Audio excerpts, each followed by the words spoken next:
एक गांव में अखिलेश नाम का एक व्यक्ति हुआ करता था। अखिलेश के पिता बलराज अपने 5 एकड़ के जमीन में खेती बाड़ी करते थे।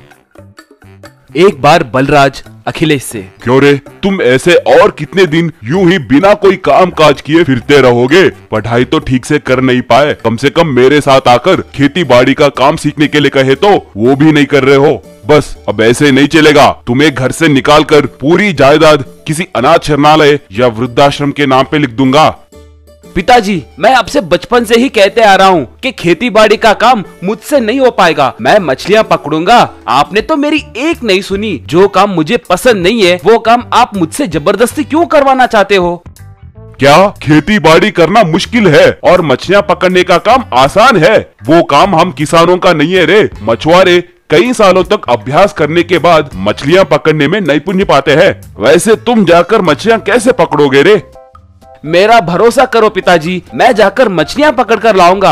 आप देखते रहो। ठीक है रे, कोई तो काम करो। अखिलेश खुशी से एक जाल लेकर अपने गांव के पास एक नदी के पास गया। अखिलेश नदी के किनारे मछलियों के लिए देख रहा था। तभी उसे एक मछली पौधों के बीच में तड़पते हुए नजर आई। अखिलेश उसे देखते ही, आहा, आज कितना अच्छा दिन है। पिताजी मछली पकड़ने के लिए मान गए और बिना कोई जाल फेंके ही मुझे पहली मछली भी मिल गई है। यूं सोचकर उस मछली को पकड़ने के लिए आगे बढ़ा। वो मछली पानी के लिए तड़पने लगी।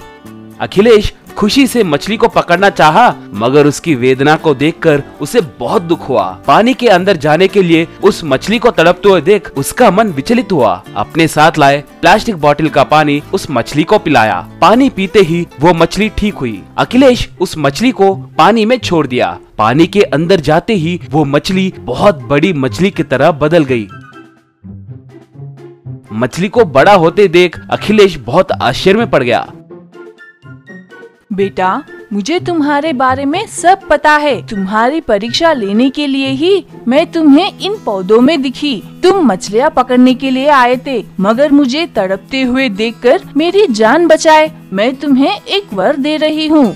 अब से तुम्हें मछली पकड़ने के लिए नदी के पास जाल लेकर आने की जरूरत नहीं है। तुम प्लास्टिक बोतल की मदद से मेरी जान बचाए ना। अब तुम जाकर इन्हीं प्लास्टिक बोतल्स को खेत में लगाओ। तुम्हारी और तुम्हारे पिताजी की ख्वाहिश दोनों एक साथ पूरी होंगी। कहकर वो मछली गायब हो गई। अखिलेश खुशी से घर आया।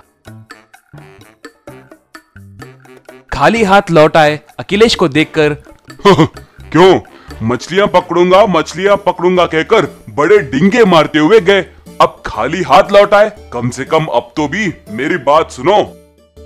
पिताजी, हम दोनों की ख्वाहिश एक साथ पूरी होने वाली है पिताजी। कहकर नदी के पास जो भी था वो सब अपने पिता से बताया। लगता है तुम्हें लू लगी है, इसलिए ऐसे पागलों जैसे बातें कर रहे हो। तुम्हारे बातों पे भरोसा करके सोना जैसे खेत को तुम्हारे हवाले करूँ क्या? ये नहीं हो सकता। उसकी जरूरत नहीं है पिताजी, वो सब मैं देख लूंगा ना। अगले दिन अखिलेश प्लास्टिक रिसाइकिल करने वाले दुकान को जाकर अपने खेत को बस हुए जितने प्लास्टिक बॉटल्स खरीद कर लाया। उन्हें अपने खेत में ले जाकर बॉटल के पिछले भाग को काटकर उन्हें खेत में मौजूद पौधों के बगल में बोने लगा। सारा खेत प्लास्टिक के बोतलों से भर गया। गांव वाले अखिलेश के काम को देखकर मन ही मन में हंसने लगे।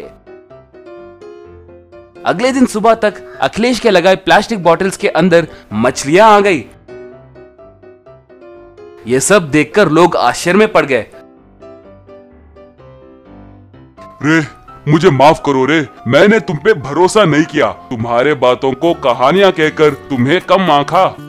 उस दिन से बालराज और अखिलेश दोनों मिलकर खेत जाकर